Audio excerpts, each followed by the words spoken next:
How long 50% charge lasts? 1, 2, 1, 2. If it goes dead, well, it needs to be over 50. 1, 2, 1, 2. I did have it, didn't I? Did it not stick when I clipped it on? Hold on. Go to here. Hello there. Hello, 1, 2, 3. Are you still waiting for me? 1, 2, 1, 2, 3. Oh, I see. Oh, 1, 2, 3.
With coverage you can count on, this is Channel 3 Eyewitness News at 11. Good evening. Thank you for joining us. I'm Greg Glover. And I'm Cindy Sexton. New at 11, a Whitwell Middle School student will not be allowed to return to class. Police are investigating the sexual assault of 2 other boys at a space camp in Huntsville. The director of schools tells our Kate Smith how his staff learned about the alleged assault and what steps are being taken. Director of Schools Dr. Mark Griffith says he got the phone call early this morning from the Whitwell Middle School principal when she learned about the assault. That launched an immediate investigation. This is extremely serious, and the situations like this won't be tolerated by the Marion County school system. Staff members called Dr. Mark Griffith when they learned 2 6th grade boys may have been assaulted by a classmate. He says the incident started as horseplay and tickling, but led to inappropriate touching. If that was horseplay, it definitely went too far into the assault situation. 18 students from Whitwell Middle School were in Huntsville for an overnight field trip at the space camp. The students stayed in a dormitory. When they woke up, one of the victims went to a counselor and explained what happened. The space camp provides a chaperone there. Our folks are down there with them, but just for the daily activities throughout the day. They don't actually stay in the dormitories. Space camp folks, they provide those chaperones there. Griffith says the authorities and school administrators were notified immediately. The parents of the student accused in the assault were called to pick him up. He is now back here. The parents went down and picked him up and brought him back.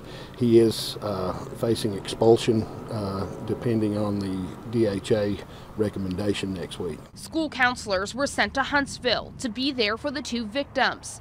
Their parents chose for them to stay at the camp and receive that support. Griffith plans to travel to Alabama to work with investigators and take a hard look at field trip rules. All the parents were notified of the situation and safety precautions have been put in place that this doesn't happen in the future. Dr. Griffith couldn't tell Channel 3 if the student accused in the assault has a discipline record, but he tells us to go on an overnight field trip. The criteria is good grades and good behavior throughout the school year. In the studio, Kate Smith, Channel 3 Eyewitness News. It's not clear what potential criminal charges that boy could face. That'll be up to Alabama authorities. 3 buses were involved in a crash in Dade County, Georgia this afternoon. And we are told one child was taken to the hospital. All the other children on board were taken to Dade County Middle School. The crash happened on Highway 11 near the Ingalls Market in Trenton just after 3 o'clock today.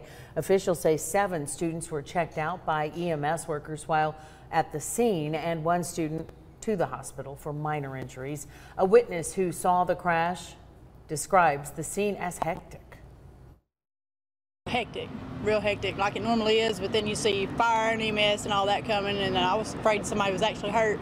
My child rides the bus, and you know, he texted me from home and told me he was okay, but yeah, they were just sitting there. The cause of the crash is still under investigation. Lovely night out there this evening. Even some comments about a pink moon out there, Paul. It's a big one anyway. It was peeking through the clouds. Quite beautiful, Paul. You know, it's called the full flower moon. That's what it's called. Yeah, it's a beautiful moon, too. And now there are some pretty good thunderstorms north of Interstate 40 up near Cookeville, north of Nashville, heading right towards Cumberland County, too, on your Crossville. And big thunderstorms further out to the west. And most of these showers and storms are going to hang north of us. Some of them could sneak into some of our northern counties, but what we're looking at right now in Vipercast is just some scattered showers. We think they're going to weaken before they actually get here. Just a little, they could move a little bit south of Interstate 40 though. And then coming up through the day tomorrow, a line of showers and storms will move by at around noon with scattered showers and storms by 5.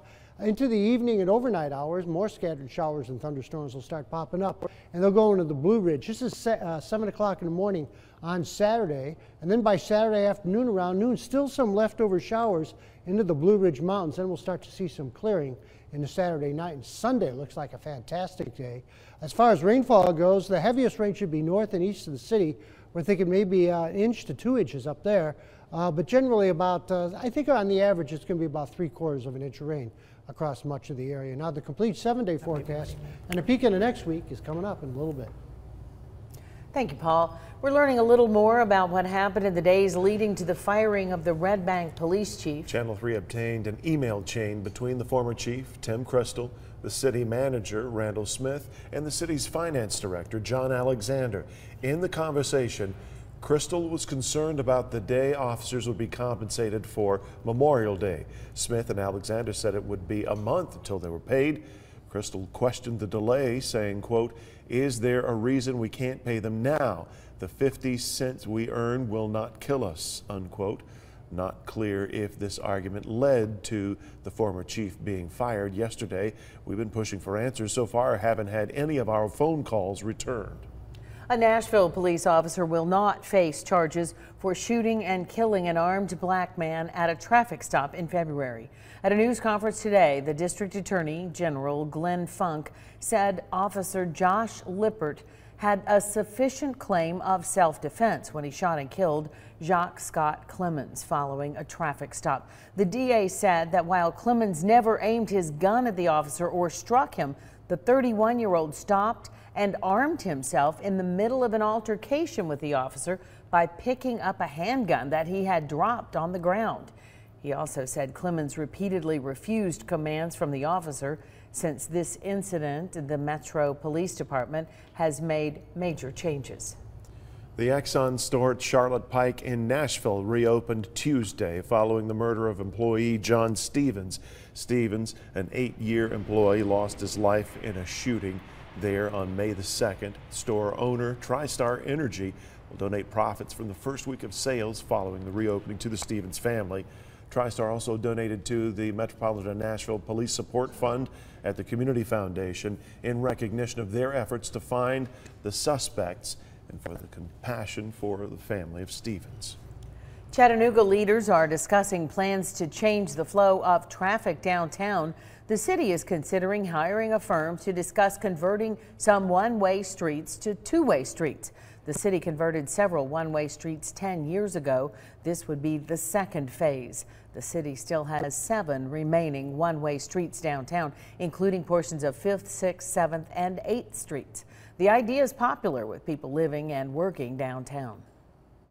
That would help us just the flow of our business. We need more people, generate more people coming in, which also helps us gain more. We can hire more employees, and it's beneficial just all the way around. On May 16th, the City Council will decide whether to spend $70,000 to hire a consulting firm. We have a list of the streets that would be affected on our website, WRCBTV.com. A bridge will be replaced over I-24 in Dade County. That means a huge traffic backup for drivers. Tonight, drivers can expect eastbound traffic on I-24 to shift to a newly paved crossover.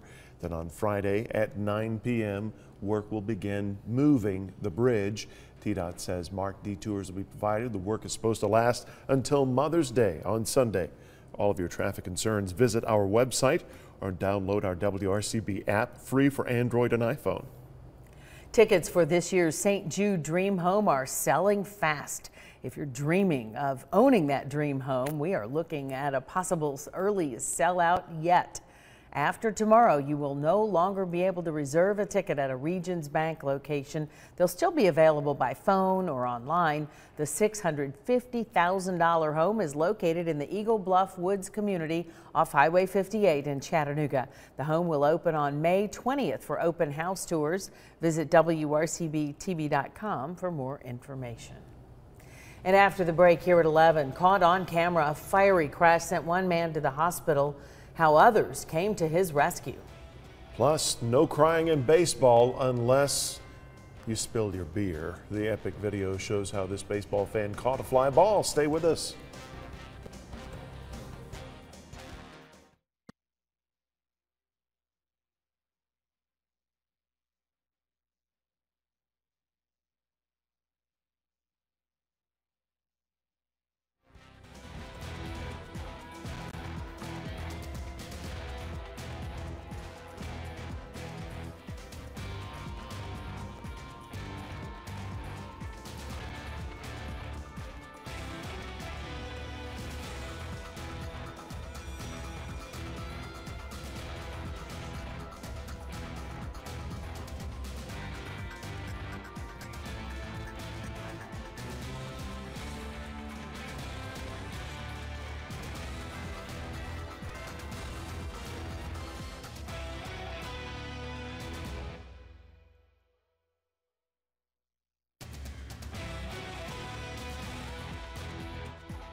A motorcyclist is lucky to have survived a fiery crash with a dump truck. This in China. It's dramatic surveillance video of the accident. You see the motorcyclist crashing into that dump truck. Then the truck burst into flames. Fire quickly engulfed the entire cabin of the truck and that rider there too. The truck driver and his companions managed to escape and pulled the motorcyclist away from the flames. Called in firefighters and medical assistance for the man. Took about 40 minutes for rescuers to put the fire out. The man on the motorcycle was rushed to a hospital there in China. Doctors say his injuries, believe it or not, are not life-threatening. Wow. A no-look splashdown for one lucky fan at a Carolina Mudcats baseball game. A foul ball ricocheted off the stadium roof and landed in an unsuspecting fan's beer cup. There you see it. Plop. After a quick celebration, the fan realized the ball was lodged in his cup. Without hesitation, he hit his beer cup until the ball came out. It's okay, just a little spilled beer. It's one souvenir and beer the fan won't ever forget. He didn't use any skill to grab that ball. He shouldn't get to keep it. He should have to return that one, right? Unearned. So many people take their gloves to make that catch. He didn't do anything. He just sat there. That's it. Coming up on Eyewitness News at 11, a school resource officer's job is to protect students. But we're learning one SRO is going above and beyond his call of duty. We'll share his story and tell you how he's influenced many in Hamilton County, especially one adult.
With coverage you can count on, this is Channel 3 Eyewitness News at 11. SROs walk the halls at schools, gain students' trust in lunchrooms, and likely coach sports outside of the building. School resource officers are working on positively influencing teens inside and outside the classroom. Channel 3's Tim Pham spent the day with one SRO who has impacted many, and especially the career of one former student. It's time to change classes at Brainerd High School, and students flood the halls. My hair messed up. You need a haircut, I know. Before they hit the books, they bump fists with the man in blue. Officer Marty Ray knows many of the 600 students by name, but they all know his. Officer Ray has worked in law enforcement for 22 years, 7 of those spent inside Brainerd High. It's an assignment he admits he wasn't thrilled about at first. Within a week, I done called Lieutenant back and told him, said, don't worry about it. I want to stay here at Brainerd, and because I loved it. SROs like Ray are sworn-in officers and have the same responsibilities as those who patrol the streets. He's one of 26 across Hamilton County serving middle and high schools. He secures the building, but it's the security he offers to students like Kiera that matters most. I get angry really fast, and I tend to go from 0 to 1,000. Officer Ray's approach is simple. He sits students down with his friend, a deflated football he affectionately calls Tom Brady. You a hater. Students squeeze it, toss it, and talk their problems out with a man who is more like a mentor.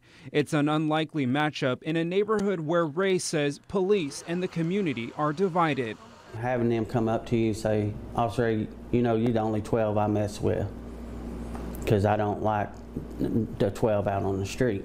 Nobody wants to talk to no police officer. Nobody wants to have a relationship with them, or that indicates you a snitch or something like that, but I don't think of it like that. The division dissolves with each relationship Officer Ray builds. I'm a white officer in an inner city school, So a lot of people say that don't work, but it does. Last year, 63% of Brainerd students were chronically absent, and school administration issued 328 suspensions. Officer Ray says his work can make a difference. They might go home and say, you know what, instead of smoking this weed today, I'm not going to do that. Or instead of beating this kid up today, I'm not going to do that. It's that positive influence that encouraged Steven Burton to become an officer. Before he was a Chattanooga police officer, he was one of Officer Ray's students. He didn't take me as a joke. He believed in me and always told me I can do it and I would do it. Burton says he never would have considered a career in law enforcement if it wasn't for Officer Ray. The relationship never stopped. It never stopped after high school. When Burton graduated from the academy, it was Officer Ray who pinned his badge. It gives you pride because that means I've made some kind of impact on that child's life. Beyond the badge, he's a teacher, and his lesson plan is basic: respect for all students, kids he considers to be his own. Tim Pham, thank you for that report. Student resource officers are funded by the Hamilton County Sheriff's Office, the Chattanooga Police Department, and federal grants. By next year, the county hopes to add 5 more. Time for a more complete check of the forecast. Paul Bear standing by. Hey, Paul. That's right. In the morning, there could be a few showers and across the Tennessee Valley, and even into the afternoon, some scattered showers and possibly a thunderstorm. Temperatures are going to be mild. In the morning hours, about 67. By afternoon, only in the mid-70s. So it's going to be a little bit cooler because of all the clouds and all the rain that we're going to see. Now, there's a line of thunderstorms moving very close to Interstate 40, not too far from Cookeville, heading towards Cumberland County out near Crossville. As a matter of fact, there's a storm approaching Cookeville right now. I could have maybe dime-sized, nickel-sized hail out of it as it heads towards Cookeville. So there's some pretty good action out there, but there's even more out to the west. A lot of this stuff from Memphis up to Nashville is going to veer north of us, so it's going to miss us. The stuff that's further down to the south, out into Louisiana and southern Arkansas, that's the stuff that may hit us later on tomorrow, but we think it's going to weaken overnight. We'll get some showers, though, probably around 3 or 4 in the morning. 68 Altamont now, and Dayton, 66 in Cleveland, 64 Athens, and 77 in the city, with 63 out near Murphy, and Dalton's at 68. Our high was 85, the low was 66. No rain for today. The Skywatchers told me 80s again, pretty much south of the city. 76 out near Fort Mountain, 85 Dalton and Varnell with 85 in Red Bank. 86 though Soddy Daisy in Cleveland at 83, although downtown Cleveland got up to 87. Eastridge was 87. Lookout Mountain 80, Trenton 85. And then even north of the city in the 80s all over the place, from Spring City to Pikeville and Dayton at 84, Dunlap also 84, Riceville 84, and 79 at Turtletown, 85 downtown Murphy and Jasper at 83. 7 o'clock in the morning, all these showers again mainly north and west of us, and they could spread in throughout the latter part of the morning and into the afternoon. The heaviest rain may be just north of us though, right along this frontal system, but this low is getting closer and closer, and showers and storms will build up into the latter part of the day and overnight into Friday night.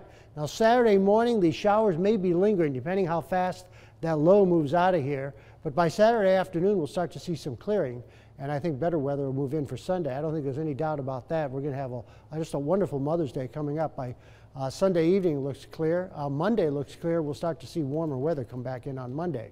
I'm thinking about 0.8 of an inch of rain on average across the valley, but some places could get more than that if you get under a good thunderstorm.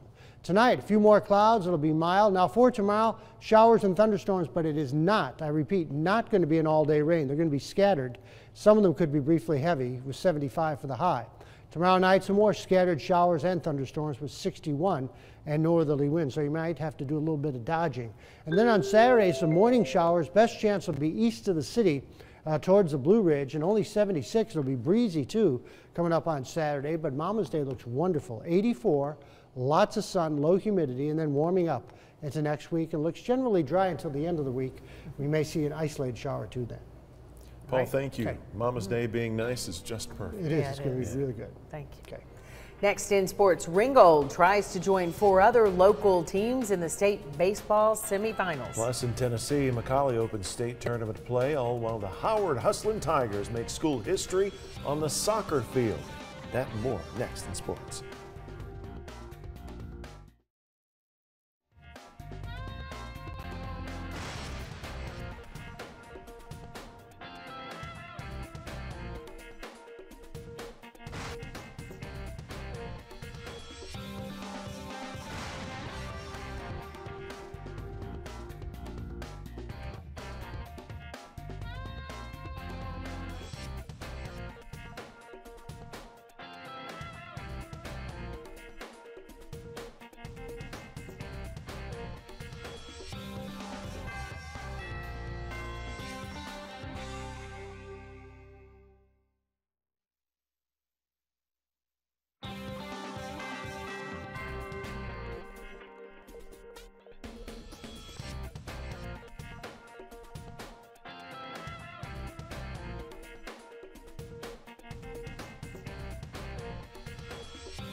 3 North Georgia teams punched their state baseball tickets to the semifinals yesterday. Gordon Lee, Coahulla Creek, and Heritage. 3 more had a chance to do so today. Let's start with Ringgold in 3A. Doubleheader best of 3. The Tigers lost game 1 to North Hall this afternoon, but they'd get the bats going in game 2. Very first batter, Nate Camp, sets the tone with a leadoff blast to left center. 1-0 Tigers. Very next inning, Ringgold's Tyler Nichols is swinging the heavy stick, gone to left. 2-0, but Ringgold not done.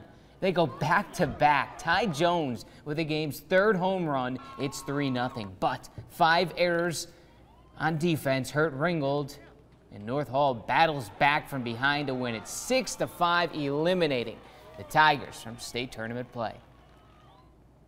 They had a great year, and for whatever reason, it was meant to end today, and you don't know why, you know, we just couldn't quite get over the hump today, defensively or offensively, and we had a lot of plays we could have made, and we just didn't make them today. We've been making them all year. I don't know. Some things you can't explain. Great season nonetheless. More from Georgia quarters. Both were game number 3s. First in 3A, Calhoun beats Lovett 2-0, so the Yellow Jackets are in the semifinals. They'll face North Hall next Wednesday. And in 6A, Dalton goes down, eliminated by Pope. 9-2, your final score in game 3. The Catamounts are done. We're not done, though, with state tournament baseball. Tennessee's D2 bracket wasn't supposed to start until tomorrow, but McCallie obviously heard Paul Barris and made a preemptive strike against the pending rain, moving game 1 up 1 day with NBA. They played today. McCallie was silent on offense early, but they were rolling on defense. 4-6-3. It's a double play to erase a walked batsman. In the 3rd now, it's Blue Tornado pitcher Walker Fannin doing work. Back-to-back Ks for Fannin. He had a no-hitter heading into the 4th. That's where the no-no was broken up. The game's first hit, a bloop single to left. Next batter, a would-be double play, booted. That puts 2 on for NBA, and the Big Red would capitalize. Ty Allen goes right back up the middle. 1 run comes in to score. McCallie trails 1-0. A lot of scoring done late in this one. It took extra innings. McCallie loses game 1, 5-4. Games 2 and a possible 3 set for Saturday afternoon. Heading over to Howard now, the fan and sign of the night right there. Howard hosting Hickson with the District 6A AA title on the line. Soccer we're talking. The Hustler Tigers up 1-0 and threatening. Nieder Mendez almost heads home a corner kick. Other end, Hickson now with a chance. It's Duke Riley's one-timer just over the crossbar. Howard would add another goal. So get this, 2-0. The Hustlin' Tigers win their first ever district soccer championship. Meanwhile, the Lady Mocs used home field advantage to grab a little momentum on day 1 of the Southern Conference softball tournament. UTC was fresh off an upset win over the 2-seed Furman in round 1. The Lady Mocs had the 3-seed in ETSU for game 1 today, but the Bucks came out firing. Nikki Grupp, leadoff double, off the wall. Grupp now makes her way to 3rd, and Tiffany Loughran does the rest. The tough play to make here at short. Safe at home, safe at first. UTC trails 1-0, and Chattanooga struggled offensively. The Lady Mocs were 1 hit in this game. ETSU's 1 run would hold. The Mocs go down 1-0, so they played an elimination game that just wrapped up with Samford. UTC eliminated by Samford late tonight. In Knoxville, more than a few student athletes graduated today, but only 1 was fit for the likes of NASA. Instead, he's bound for the Pittsburgh Steelers. Quarterback Josh Dobbs walked across the stage in Knoxville. Here's Dobbs after graduating. That was of utmost importance. My parents have always taught me that, you know, education comes first. So I definitely wanted to take a lot of passion and pride in that. Yeah, highly decorated, as Cindy just pointed out. We were looking at all like Mr. T honors. walking across stage. Wow. His life is unusual, to say the least. He doesn't get to have an outrageous graduation party. He has to be at work in the morning. Yes, first thing tomorrow morning in Pittsburgh for the Steelers rookie minicamp. Hey, on that note, you know who's at the Titans rookie minicamp? Do tell. Former UTC Mock, Corey Levin, offensive lineman. So he was drafted a late-round draft pick. We're going to be in Nashville with Corey as they open minicamp tomorrow. Oh, good. Awesome. Look forward to that. Thanks, Paul. Paul Barris has your 7-day. We'll get back.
Now, we are going to see showers for tomorrow and possibly a few thunderstorms too, but they're going to be scattered. It's not going to be an all-day rain, but any time of the day, starting at 8 o'clock or so, we could see those showers. I think the best chance for the thunderstorms is going to be in the latter part of the day into the afternoon and throughout the evening.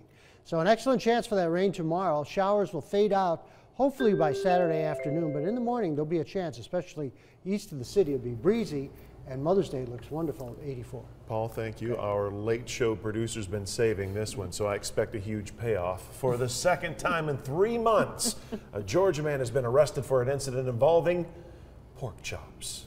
Pork chops. Athens Clarke County Police say this man, 29-year-old Terry Ball, was arrested for violation of a family violence bond order. Police say the order stemmed from a February arrest. He's accused of assaulting his 60-year-old mother with a pork chop. His mother called police this week saying he was trying to fight everyone in the house. Police say he claimed to be upset because his family ate his pork chop, forcing him to eat noodles. I have questions. Not enough time, though. Many questions. Not enough time. Hey, the question that needs to be answered is what day is tomorrow? Tomorrow. That's right. Hey, don't forget, it's Friday. Hang on to your pork chop.